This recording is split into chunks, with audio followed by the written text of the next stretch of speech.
Friends Talking Nerdy proudly presents the Battle for State Supremacy 2. The Battle for State Supremacy champion Tim Jousma, representing the state of Michigan, defends his title against Professor Aubrey, representing the state of Tennessee, and the Reverend Tracy, representing the state of Texas. It's a triple threat match. It's the Battle for State Supremacy 2.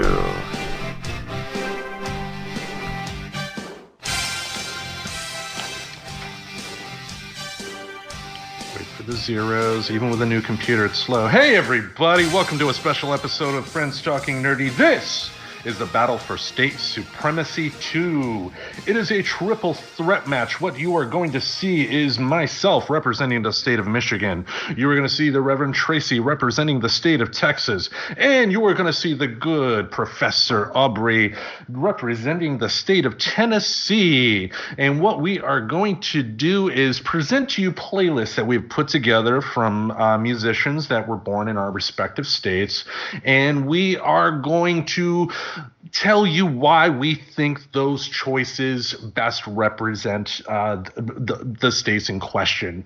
That way, at the end of the show, you, the listener, you will be able to vote on the winner. And this way, when you vote, we ask that you vote for the person who made the best argument for their choices. So, are you both excited and ready? I'm ready to defend the state that I have so gladly left behind. I don't think I've ever been so excited to defend Texas about anything ever. No, that's definite there, so let's not speak in absolutes. But I had a fun time putting this together. I didn't even realize some of the bands that I loved were like from Texas, so it's like it came together nicely. But what about you, Aubs? Well, to tell you the truth, Tennessee is the easiest state to put together a list like this for because it is the finest state in the union when it comes to musicality. Don't know about that, but with Motown. We'll see when the votes come in. Well, that's all I'm saying is we'll see when the votes come in. True.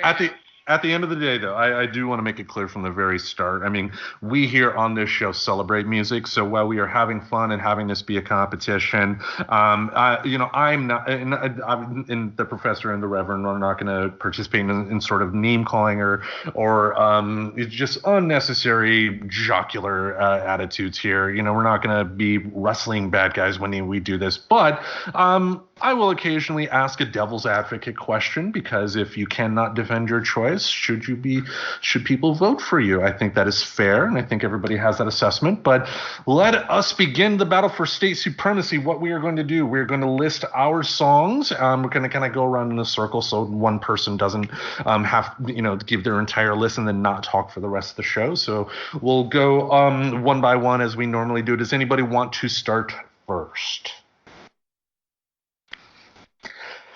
Okay, I will start first. Let's talk about... Come on, winner. Yeah.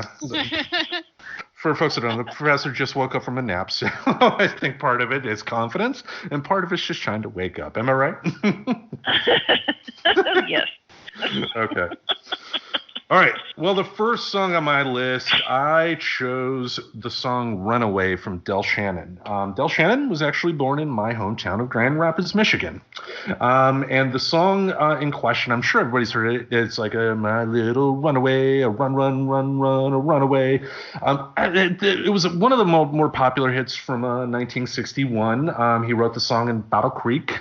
The middle of the song actually has some early, I didn't realize it was kind of like a early synthesizer work because I thought the synthesizer didn't really get into popular music until like the later 60s, but like the solo in the song was definitely had some electronic influence. Now, admittedly, when it comes to the name of Del Shannon, I would say today's casual music fan probably does not know that name, and I'll be the first to admit that. But he definitely inspired, who you who people do know. For instance, Tom Petty was a big fan of his and actually did some work with him in the late 80s. Also, in the late 80s, he worked with Jeff Lynne. Jeff Lynne was going to produce an album for him. And Tracy's like, I don't know who the fuck Jeff Lynne is.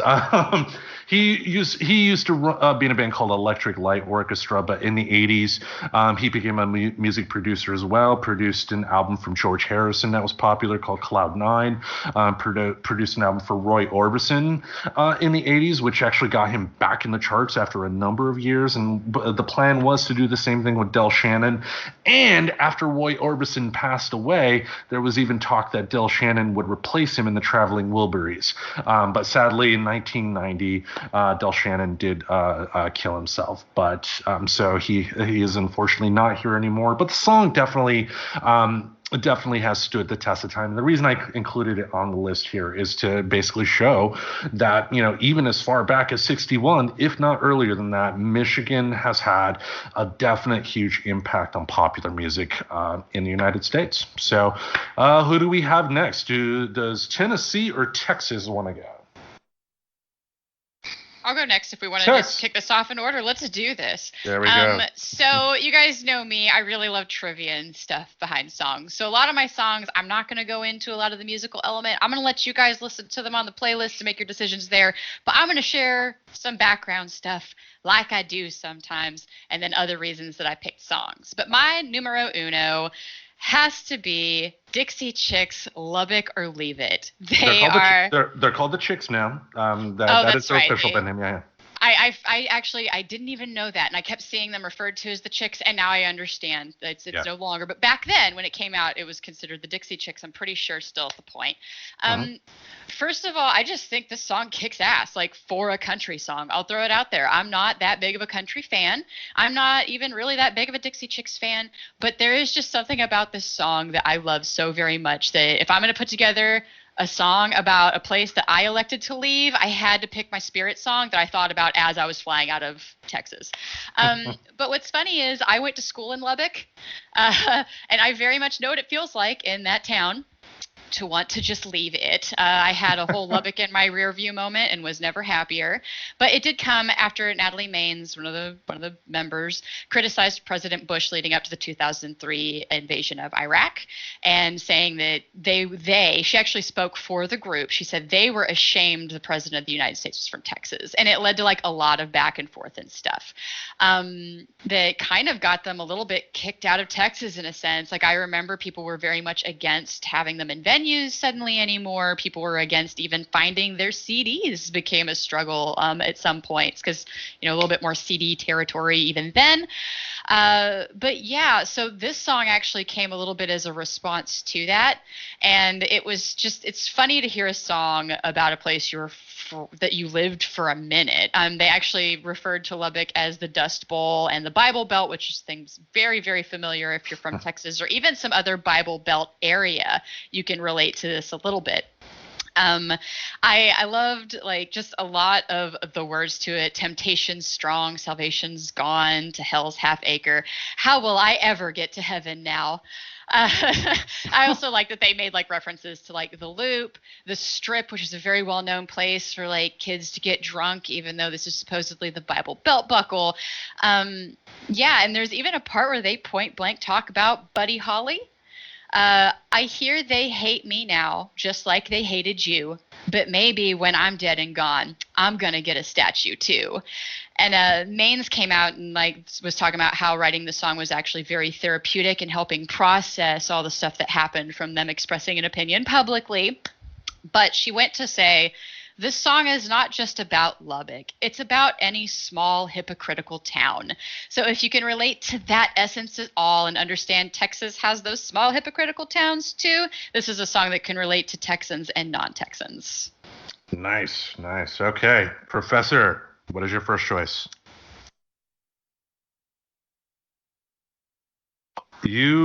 Cannot hear you. On mute. So my first choice is gonna be Isaac Hayes, the theme from Shaft. Why is that? Isaac Hayes was born in a small town, Covington, Tennessee, near Memphis. And he was one of the founders of Stax Records in Memphis. And he was a songwriter and session musician for Stax Records in Memphis. And he was inducted into the Rock and Roll Hall of Fame for his work as a songwriter and producer with Stax Records. So he's very well accomplished. And for the song that I picked, the theme from Shaft, he won. He was the third African-American black person to win an Academy Award after Hattie McDaniel and somebody else that I can't recall. Sidney Poitier, maybe? Yes, Sidney Poitier, exactly. Okay. And so it's a great song, and I played it in high school in the marching band, and so I always love it. So there you go. Isaac Hayes, Shaft. Okay. Oh, yeah. Can't get past, like, that nostalgia, like, when you have personal nostalgia, because it goes back to, man, I realize I'm loving Love It or Leave It, and it's very personal. But then, like, other people can have nostalgia for, like, a bigger song than maybe Love It or Leave It, but... All right, I will go on to my next choice here, and this will be a little bit of a controversial one, just because of who it is. It's from Ted Nugent. He was born in Redford, Michigan. The song is Paralyzed, and again, I'm going to be the first to admit, Ted Nugent, with his political activism being what it has been the past 20 years, I think with actions he has done has definitely hurt his overall music legacy. I think people don't give him the respect that he does deserve as far as being a musician. He's one of my all-time favorite guitar players, just, insane on the guitar, just has shitty political opinions. I chose this one too because when it comes to like his more well-known stuff like Cat Scratch Fever, stuff like that, I mean, it's like he has, like other musicians, has like a very small set of hits that are constantly played over and over again, but the lesser known stuff just kind of sits and grows mothballs, and it's usually the lesser known stuff that is much better, because there's only Cat Scratch Fever may be a fun song, but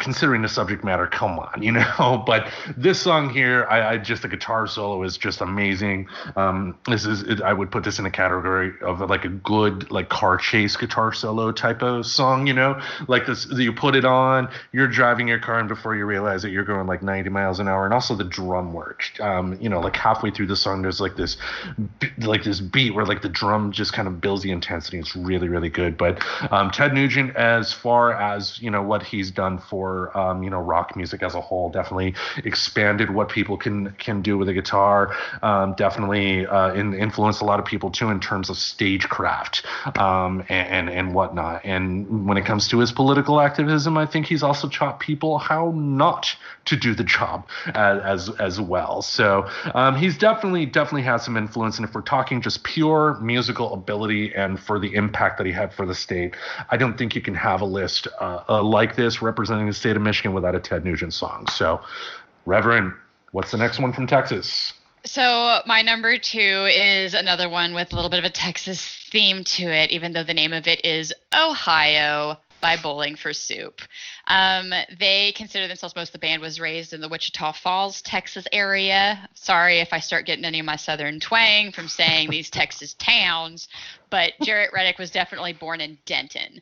But yeah, so I love this song because it's more known as Come Back to Texas, even though the name of it is Ohio. The song, if anybody's not familiar, it's a singer's girlfriend leaves him after meeting another man at the bank and moves with him to Cleveland. And the singer is imploring her to move back home to him and all of the things she left behind in Texas. So it's a silly song. It amuses me, but it's sprinkled with a lot of Texas references that pretty much anybody would get. There's a seat for you at the rodeo. Come on, it's no secret that it's big rodeo country down there. I used to barrel race, for fuck's sake. Yeah, rodeo, very prevalent. I love the Mexican food sucks north of here anyway, because ever since I've left Texas, that has been a personal feeling of like, I have a hard time finding good, like actual tacos.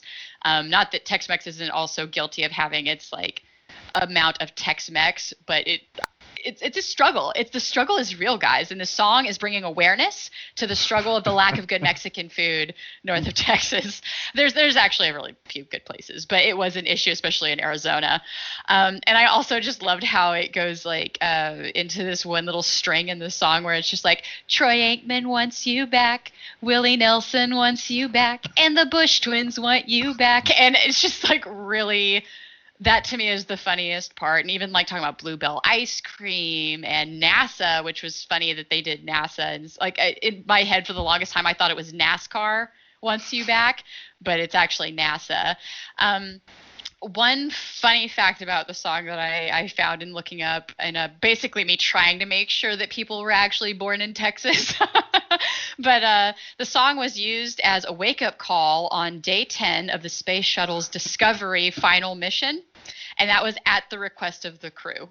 So nice. I thought that was really cool that they wanted to play Come Back to Texas as part of like Discovery's final mission. So just to throw it out there as an extra coolness point for the song. Nice. Professor, what is your next choice? That is pretty cool, and I don't believe my song has been in space, but it could have been. My next song is Tina Turner, Proud Mary. I don't really know. You know, I feel like with this Tennessee list that all I have to do is mention the songs and artists because they're so vastly superior to anything else. So let me tell you about Tina Turner. She's one of the best soul singers in the history of the United States and rock and roll music. And she was born in a little town called Nutbush, Tennessee, and became, you know, obviously a huge mega superstar. Proud Mary is probably one of the songs that people associate the most with her in this sort of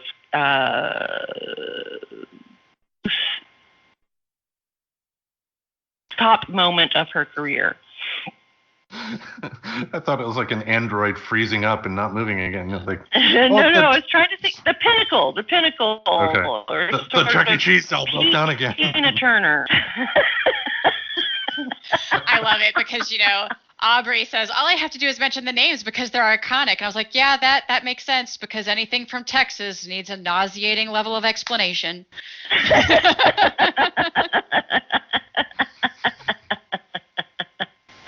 Okay. That's it. I got Tina Turner, Proud Mary.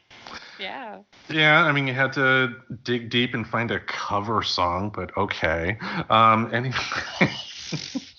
All right. Well, you're not going to be excited at all about my number 3, but go on, Tim. All right. My third one had, again, if you're creating a list of the most iconic music coming from Michigan, the list would not be complete without at least one song from Motown. I had to include a song from Diana Ross and the Supremes, and that's You Can't Hurry Love. Diana Ross was born in Detroit, Michigan, and interestingly enough, the day that we record this, the day that we are recording this is her birthday. She is 77 years old, so happy birthday to Diana Ross. I know she listens every week. We have salad occasionally, but you know. Anyway, I first heard this song, You Can't Hurry Love. I heard the Phil Collins cover in the 80s. That's where I first heard it. And, you know, her reputation is definitely precedes itself. I mean, if anybody today is not familiar who Diana Ross is, I mean, just she's the Beyonce of her era, but there would be no Beyonce without a Diana Ross. You know, the song, you know, and the song itself is one hell of a tight pop number. And just Diana Ross's voice. She's able to bring out the most intense emotions with just the inflection of her voice. You know, it's something you don't even necessarily have to pay attention to the lyrics per se, but just how she sings the particular lyrics can just evoke such emotions in you, and it's really good. And again, like I said, you can't have a list of, you know, top important songs from Michigan artists and not have a Motown song. So this would not be complete if I didn't include something. So Diana Ross and the Supremes, You Can't Hurry Love. What is your next choice, Reverend? So for me, I actually did not know these guys were from Texas, and I have been a fan for a while.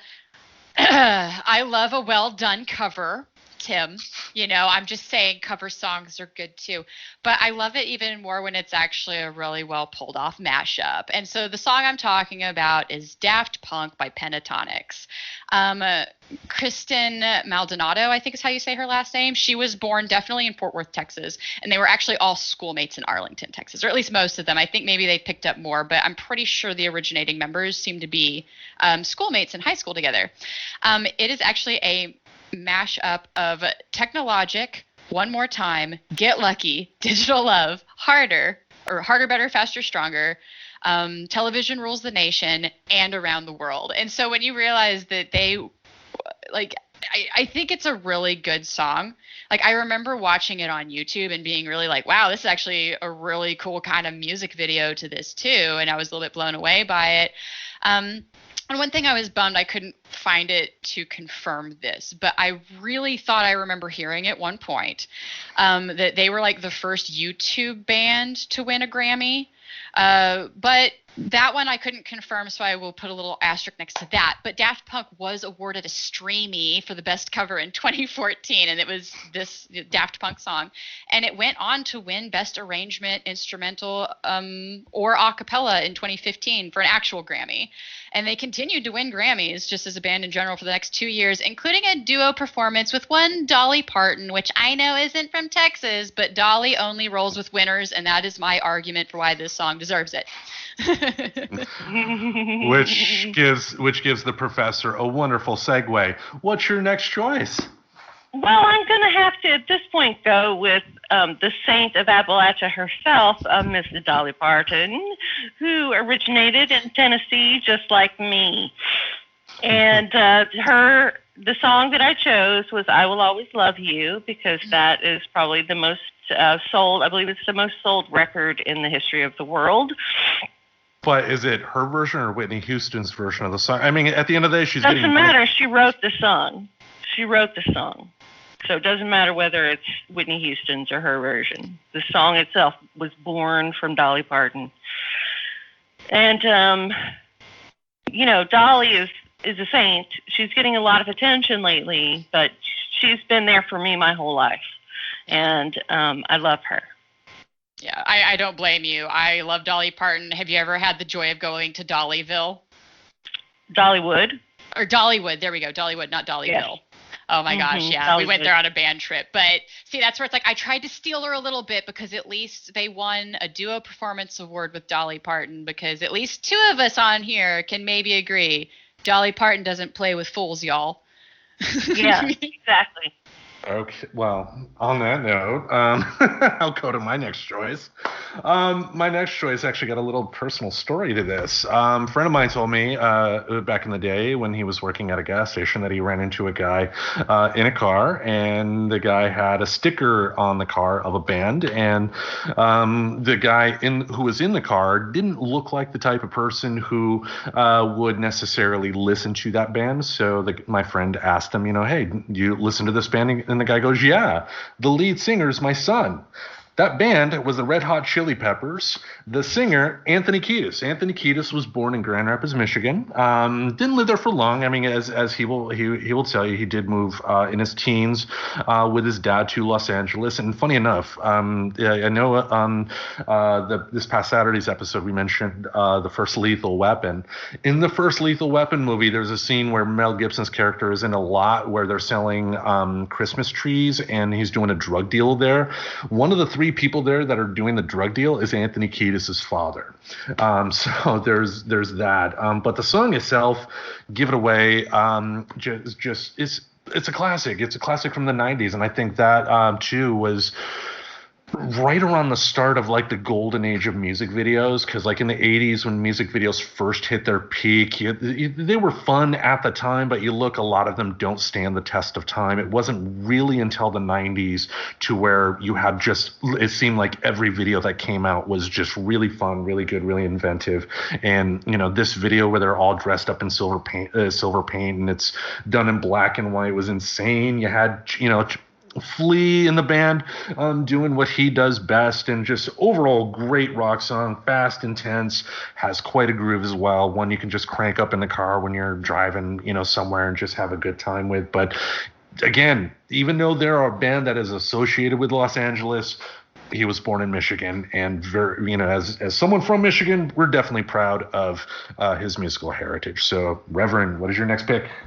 All right, so I decided to get off of my personal favorites and move on to, I mean, these are actually favorites of mine too, just not like stuff that I jam out to all the time. I wanted to go more classic, right? Like try to entice people that there is a range of music, that if you don't like those first three. But who doesn't know Willie Nelson's On the Road Again? Willie Nelson, born in Abbott, Texas, which is funny because I didn't actually for the longest time think Willie Nelson was born in Texas. I thought he just got big in Texas. But he was actually born there. But like, who hasn't heard this song? I think this is the natural "we're going to go on a road trip" like theme song. Yeah. It's a legacy song, and it's managed to be played and featured across like movies and TV and covered time and time again. But somehow it managed to defy what normally happens, which is like, for the love of God, turn this fucking song off. Like, it just is nice. Like, it's been from South Park to Shrek, Shameless, Family Guy, Forrest Gump, even Dumb and Dumber 2. Conan O'Brien, when he did his live tour in 2010, ended his shows by doing a cover of On the Road Again. And he changed the lyrics up somewhat, but that was the time where, he ran through the audience and I got to touch his shoulder. So there's that. I love how we accidentally nerd out and like are accidentally supporting each other's playlists. That is like cracking me up through doing this episode, guys. Well, that's the beauty of music cool. here. That is the beauty of music here. We're because like if I win, for example, that doesn't mean Tennessee or Texas is bad, and then we know what will happen here. But it's we're being fair. So, but yeah, so it's played so much, and then it was covered, like I said, time and time again, from Alvin and the Chipmunks to one of my personal favorite cover bands, Me First and the Gimme Gimmes. I really like them. They're not from Texas. Super sad California gets to steal them. But if you don't know them, they're totally just sidebar worth checking out. And again, I love a good fun fact about a song, so here we go. This was written shortly after signing the contract to be in Honeysuckle Rose, which was a movie about an aging musician who fails to achieve national fame. Nelson was actually approached during a flight by the executive producer of the movie, and he wanted him to write a song about life on the road, like as his theme song for it. So he apparently wrote the song on a barf bag.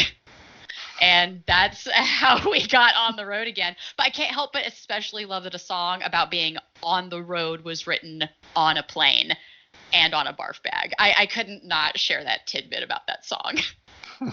All right. Professor, what is your next choice?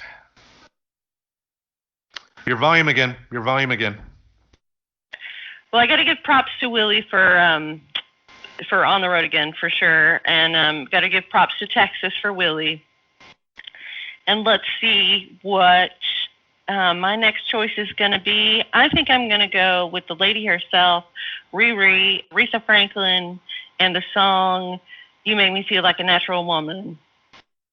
Okay. There's, of course, beautiful, wonderful song that has been used in various films, television shows, commercials over the last 40 years, and it's just a great song. And Aretha Franklin, Rolling Stone said she was the best singer in the world and in the history of modern music. So she's a very influential and wonderful singer. Born in Tennessee.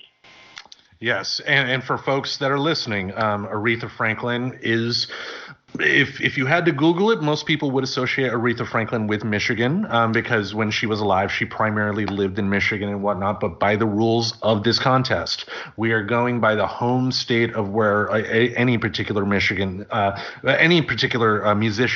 is from. So that is why Aretha Franklin was not able to show up on any of my list, even though her music is associated with the state of Michigan. So good choice there. Anything else you want to say about Aretha? Nope, that's it. That's all I got for Aretha.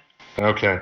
I will go on to my next one. It is from a gentleman by the name of Jackie Wilson. It is a song called Your Love Keeps Lifting Me Higher and Higher. He was born in Highland Park, Michigan. In terms of his stagecraft, what I found out about him is that he influenced the likes of people like James Brown, Michael Jackson, and Elvis Presley in terms of how he, acted on stage, if that gives any impression. And it is another name that may not necessarily be known by by today's casual music fans, but I think he definitely influenced people that they do like. And this song was actually featured in Ghostbusters 2. After they used that special slime in that movie to slime up the Statue of Liberty, and the Statue of Liberty is walking through the streets of New York, they're playing this song to get the Statue of Liberty walking. He was inducted into the second class of the Rock and Roll Hall of Fame in 1987, and the song itself, just a great feel-good pop song. I mean, there are some songs like this one, "Build Me Up, Buttercup," that you can just put on and you instantly feel happy. You could be in a bad mood, but by the end of it, you're swinging your head, you're laughing. It's like audio, like psychiatric drugs. It's that good. So, Jackie Wilson, Your Love Keeps Lifting Me Higher and Higher. Reverend, what is your next choice? Okay, so I am on my second, what I would consider kind of a legacy song here, because I wanted to kind of do a little bit of a range, like I mentioned.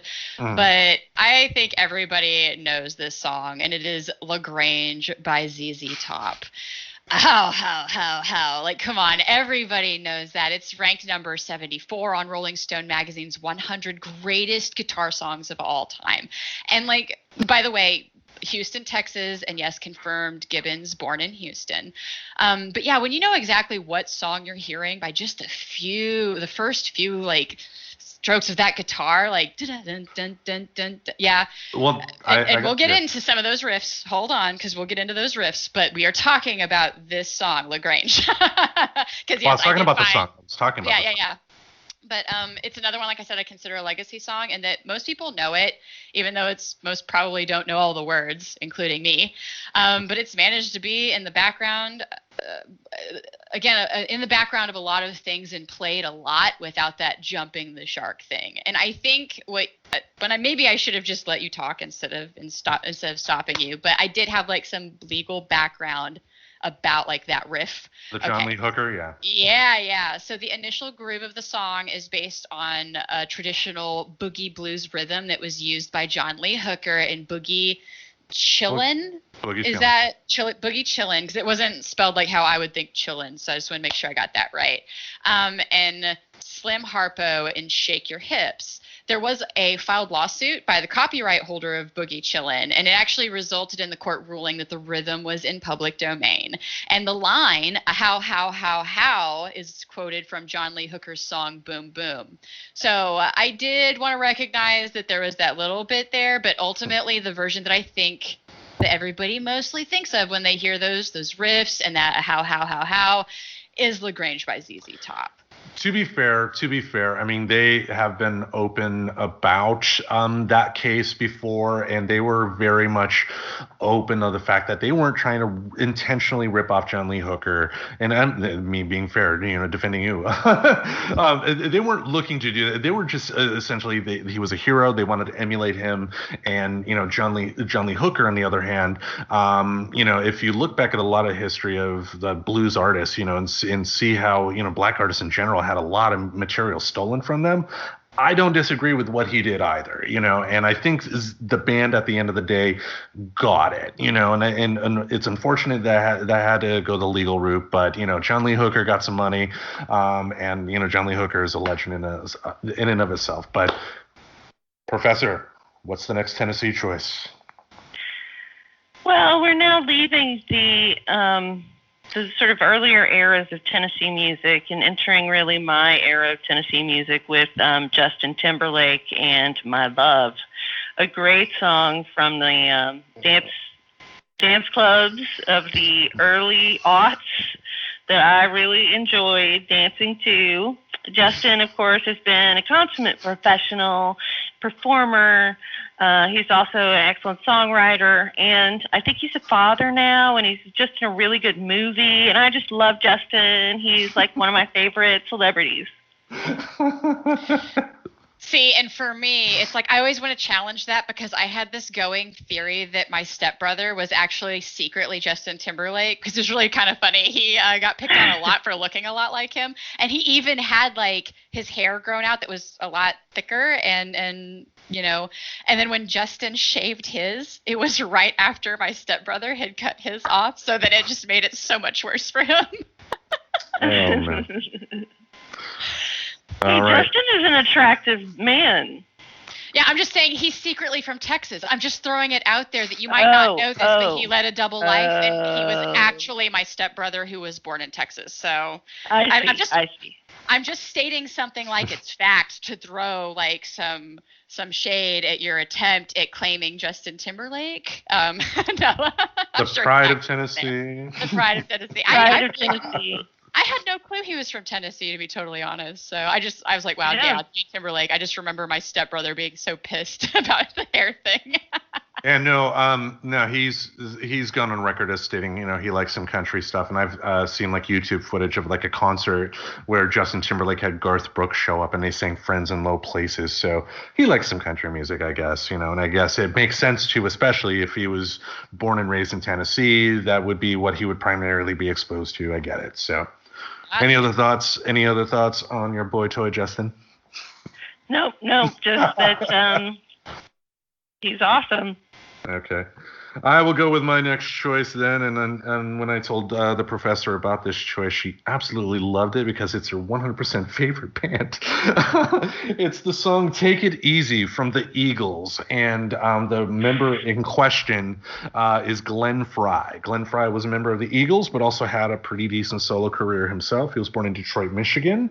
The Eagles were by far probably one of the more popular rock bands of the 70s, probably them and Fleetwood Mac, probably battling it out at the beginning of the decade.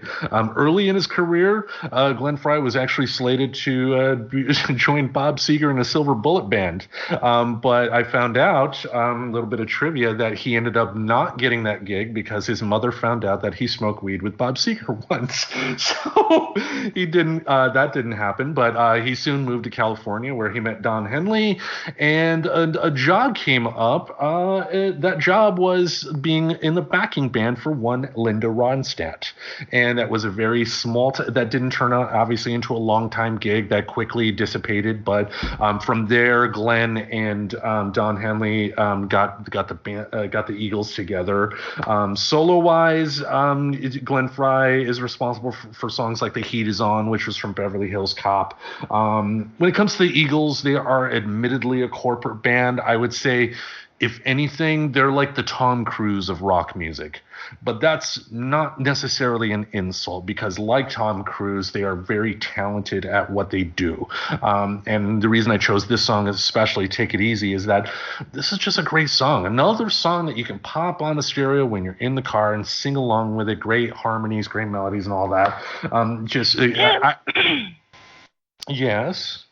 You'd think that you have a car or something. I have. Sorry. Wow. I meant to mute that laugh. I'm sorry. That was a really sick burn. I love you. Wow. Yeah. On that note, we will send it over to the good Reverend. What is your next choice? So we're on number 6 now, and at this point, I wanted to get out of stuff that was just my appeal, because I do know that I like a lot of music, and these next two, I got to give props to my favorite Friends Talking Nerdy fan. We've mentioned him before. He's awesome. He's a personal friend of mine. But my little metalhead John Nelson out there. But yeah, he had suggested Pantera's Walk. Saw them in concert in '99. They opened up for the reunited Black Sabbath. Yep, and I did confirm Jerry Abbott was born in Abilene, Texas, even though they were established in Arlington, Texas. The band is credited in general to Arlington, Texas, but Jerry Abbott, born in Abilene. Yeah. I did want to give something to the rockers out there. I didn't listen to a lot of rock, and I really didn't listen to a lot of Pantera, but I used to turn the radio up anytime that intro riff started. again, I go back to the same reason I kind of love like the ZZ Top song. I will always be impressed with the song that is recognizable from the first few notes played. I loved kind of some of the story behind like explaining the song. The vocalist Phil Anselmo, is that how yeah. Okay. He said the message of the song is take your fucking attitude and take a fucking walk with that. Keep that shit away from me. So really, it's a song about boundary setting, and who can't appreciate that? Like, as a mental health person, you know, we just get like some really fucking metal songs about let's take that garbage away from me. Yeah. But I did think that was really cool. But it was ranked number 16 on VH1's 40 Greatest Metal Songs. So it's considered to be one of the band's best tracks and is also one of the band's most well-known songs to both Pantera fans and casual listeners as myself. Like, I was not a Pantera fan, but I knew this song. I also really kind of love the birth of the song.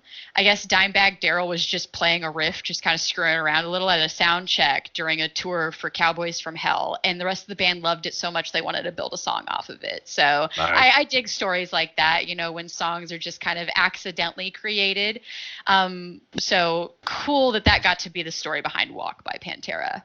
Yeah, and R.I.P. to Dimebag Darrell, who was tragically murdered on stage by a nut job who shouldn't have had a gun, and his brother Vinnie Paul, who was the drummer for Pantera, passed away about a year and a half ago. Phil Anselmo, however, the lead singer of Pantera, obviously I love the band, one of my favorite bands, but he's also kind of a Nazi. I'm talking literal. Just he's got some beliefs that he's not a nice guy. But anyway, Professor, what's your next track? Wait, my next track is my next track is definitely not written or performed by a Nazi. I mean, she's got issues, but she's not a Nazi. Her name is Miley Cyrus, and she wrote a fun little ditty called Wrecking Ball. Oh, God. Anyway, wow. I'm not sure that was anyway. I mean, and she's not a Nazi. That's fair. But to be fair, in that same like string from my friend, somebody accidentally like put a pedo on there. So at least I stayed away from pedos. Okay. Well, Miley's not a pedo either. So Miley is a great actress. She was Hannah Montana for years. Dolly Parton is her aunt. What's her dad's name? Billy Ray Cyrus. Billy Ray Cyrus. Right, and that's not who she is, right? But you can see why she might have some issues. So you can see why she might have some issues, some family-related issues that she has struggled through, but she's got a beautiful voice, and that's a really great song, Wrecking Ball, sort of all about a bad relationship, bad breakup, you know, classic song material. Okay. Yeah, I gotta give her credit too. Like, I actually liked her a little bit better before like Wrecking Ball era. Like, I think the last song she did that I really loved was "It's the Climb." And I know it's lame. It's from a total like Disney level like Hallmarky movie. Like, but I will give you she does good songs, and even like her older ones were fun. Like when she decided she was gonna be all grown up, which I just felt happened immediately after the Hannah Montana movies. Like. Right, yeah. It did. It happened immediately. It was planned for right after the Hannah Montana movies. Yeah, it was like they did this really awesome song, The Climb, Hannah Montana, very nice. Like, oh, I love it. And then it's like, oh, now she's invented twerking. She took a sharp turn in my perspective, but I think that also goes that I don't follow people, but I was like, I just remember going, whoa, and now that's who she is. Got it. She's all grown up. Yeah, I think that's common with a lot of the Disney stars. I mean, both Britney Spears and Christina Aguilera came from Disney shows and, you know, ultimately did the same thing when they became pop singers as well. So it's like almost expected that young women have to turn extremely sexualized if they want to have pop careers, unfortunately. Even Hilary Duff kind of had like a little swing. I mean, she didn't it didn't go very far, but she did Yeah. start having troubles. Just a side But- note on the Disney thing. Not but- that that's actually a reflection on Miley Ray. But look at Hilary Duff's career, though. It didn't exactly skyrocket either because she chose to make that choice. Now, I'm sure she doesn't regret it, and nor should she. But it's sad that that young women have to be put in that spot to where they have to be extremely sexualized to be pop singers today. That's not fun. So, all right. My last choice here is the White Stripes. Jack White, born in Detroit, Michigan. The song Seven Nation Army. Always respected him. I respect any musician that comes from a particular genre like rock music that can work with such diverse talents as Alicia Keys and Loretta Lynn. He's worked with both of them, and that says a lot about him, and that says a lot about how accessible his music can be. The White Stripes ended up becoming popular at a time to where rock music was on a pretty big decline. Still pretty much is, but with very simple beats, simple music, he was able to make some straight on, just good. It was like the return of garage rock from the '60s. But this song here just so simple, hard driving number, which is able to explore a lot while still being simple. The minimalist style is what they were known for. It showed that despite folks proclaiming it to death, rock music can and will adapt and will evolve and still be something that audiences will enjoy today. And again, like I said, the fact that he's so eager to work with other artists that aren't in the rock genre says a lot to me. Sometimes the results can be bad. I think of that Lou Reed album that he did with Metallica, and that wasn't a good mixture of different types of music together. But like his work with Loretta Lynn, that was a great album, and stuff. And so it's great to see that the state of Michigan has people like him that are still building on the future and kind of evolving music too, because it's great to see stuff like rock music evolve. It's great to see country evolving and introduce other elements from different stuff. So I like that in a musician. So Reverend, what is your last choice? My last one, I think, is my favorite because of the fun fact I learned immediately before coming on today. So this was another one. I wanted to pick one more good, just rock out song. And so this is another one from my friend John, but Drowning Pool, Bodies. And I was really disappointed because they were established in Dallas, Texas. But I was seeing a lot that, they had relocated from New Orleans, I think. But when I dug into it, Stevie Benton, the bass guitarist, was born in the one, the only, Farmersville, Texas, which is where I am from. And I did not know that. I wasn't born in Farmersville, but I moved there in 5th grade. So I actually did a significant chunk of my growing up. So it was just really funny that he happened to be from my hometown. I had no clue. And I don't think my friend John knew that anybody was from Farmersville either. So it was just really entertaining. So Stevie Benton and Audie Murphy. Congratulations. Farmersville, Texas gets credit for them, I guess. But again, I'm not much of a metal person, but this was another one that when it came on the radio, I knew I just suddenly wanted to be a metalhead. And what's great is you have 3 repetitions of "Let the bodies hit the floor." Before, you better turn up that music before the 4th one. Because if you're not turning up your music and pissing off your parents, what child were you? But yeah, so we'd crank it up just in time for that volume and that tempo of floor. And who doesn't want to rock out when that song comes on? But I did find it interesting because that song came out in, I forget when this, wasn't it 2000? Early 2000s, yeah. 2003 or something like that. Or no, it was before 2003. But yeah, 2000s. But I remembered because I moved to Arizona for a stint and I happened to be living there when this happened. But due to misinterpretation of the song's lyrics, it created controversy, being linked to the 2011 Arizona shooting of Congresswoman Gabriella Giffords. But Bodies, just as a fun fact here, was actually written about they said, in their words, the brotherhood of the mosh pit. It was never supposed to be about violence, especially not gun violence, and especially not a decade before the situation happened. Right. So I thought that was really odd that it got brought up during all that, and I never really understood it. I mean, maybe the person who listened to it, or who did it, listened to it a lot, but I But- didn't find anything on that, just but- that it was linked somehow. Yeah, it's like what was on Hitler's playlist. Does it matter what he was listening to? Yeah, like You know? I mean, certain people might feel differently than you, Tim, but I agree with you in Yeah. the sense of I don't care what was on somebody's playlist because that's going to be on any number of humans' playlists. So if anybody wants to share a fun fact of why that got related to that, I did the amount of research I gave a shit to do. But yeah, I did recall the controversy. Seemed weird to put it on a song that happened a decade before. I did find it really funny that I guess they used this in the military. Like if anybody watched Waco and that psychological stuff they started doing where they were playing loud sounds and flashing lights, like that's an interrogation technique. And I guess in 2003, Bodies was repeatedly played over a 10-day period during the interrogation of somebody of a Salahi, or I'm not really good with names that I haven't practiced saying. I will be open about that. But yeah, it was while he was exposed to all the variable lighting patterns. I guess they were playing Bodies over and over. So it's an enjoyable and recognizable song, and it also doubles as a torture interrogation technique. So you can take that however you want, as either an interesting fact or in the pro column of why it should be on this list.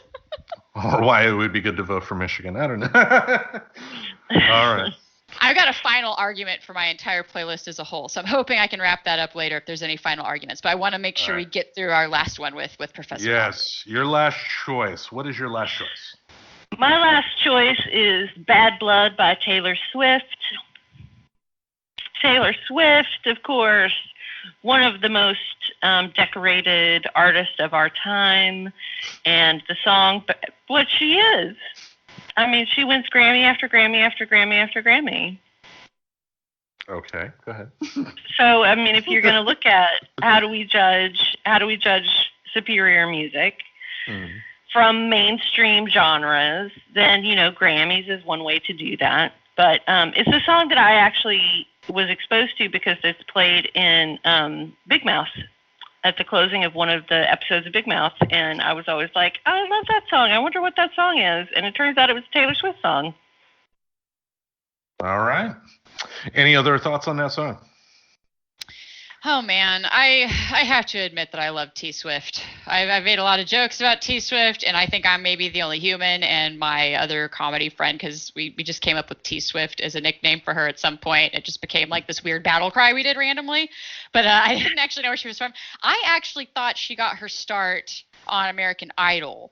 But I guess that's maybe not true. Isn't that how she got her start? Didn't she win some reality show or something?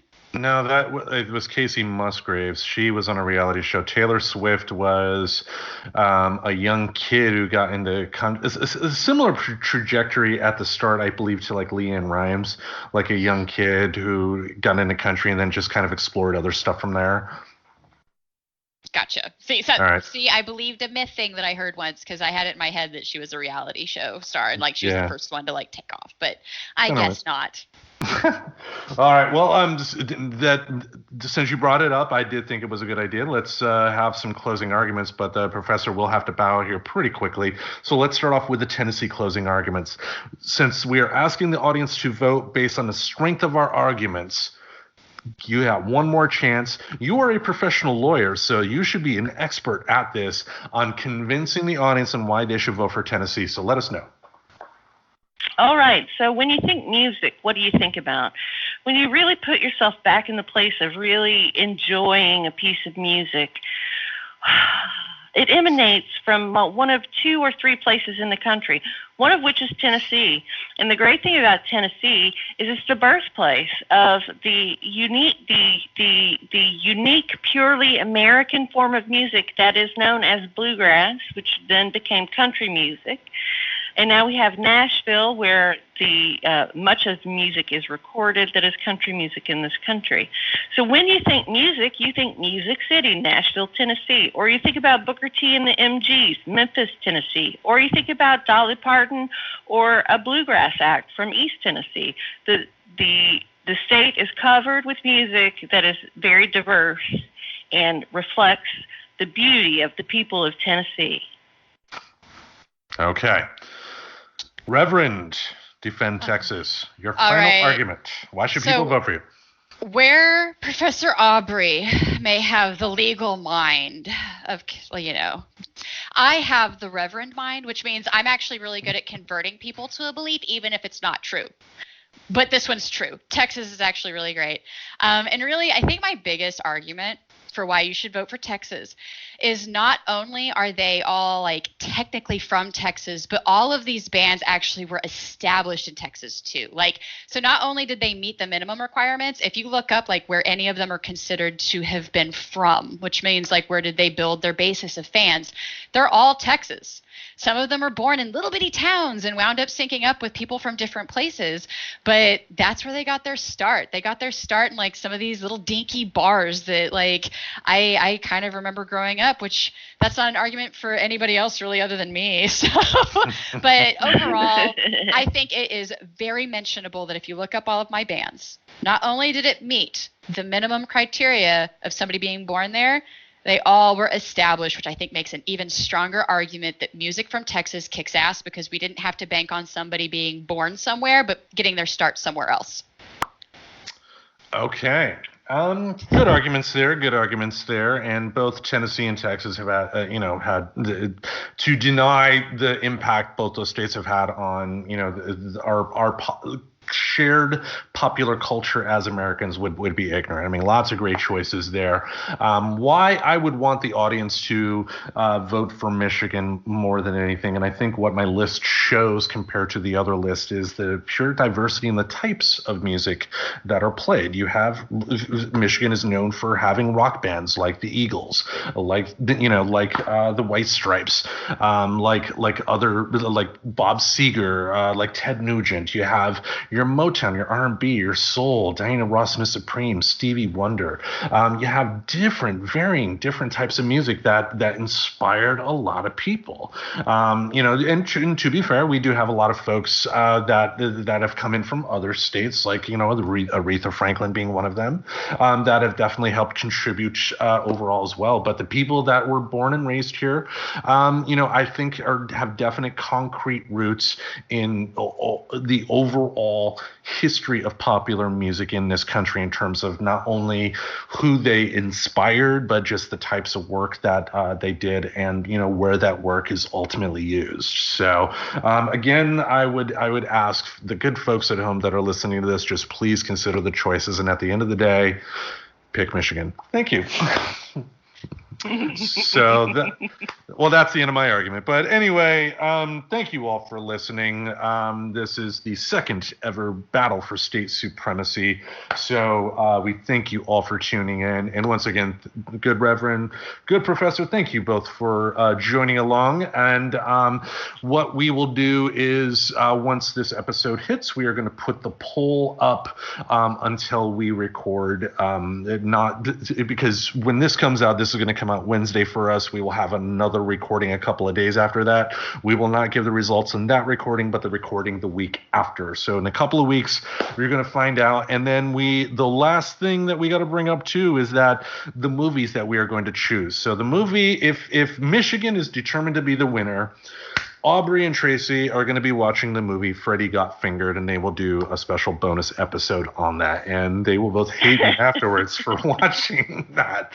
So, Reverend, what film would you have us watch if Texas wins?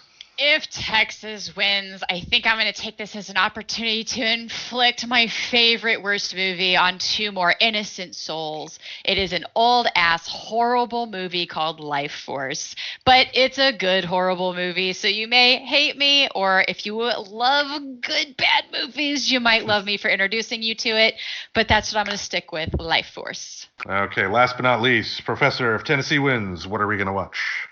So if Tennessee wins, I'm choosing the movie Beetlejuice because Jousma has never seen the movie Beetlejuice, and obviously that's wrong.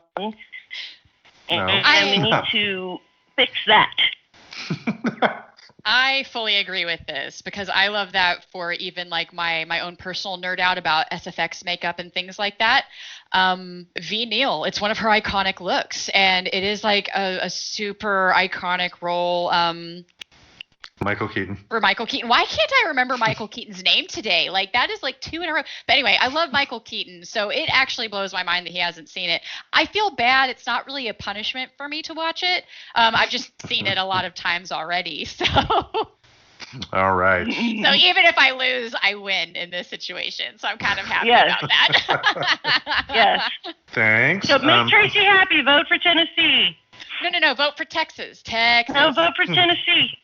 It's bigger. All right.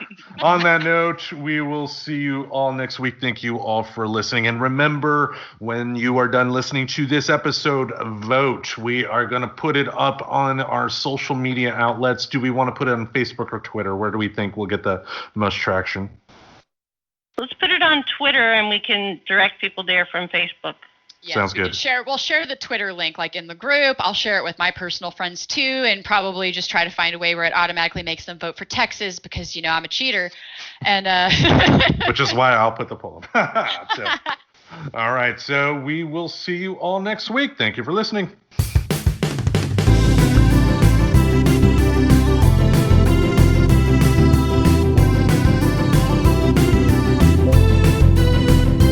If your friends are nerdy and you are nerdy too, I want to talk to you. Friends Talking Nerdy. Subscribe to Friends Talking Nerdy on iTunes, the Google Play Music Store, as well as Spotify. Remember to support Friends Talking Nerdy on Patreon. Goodbye, darling.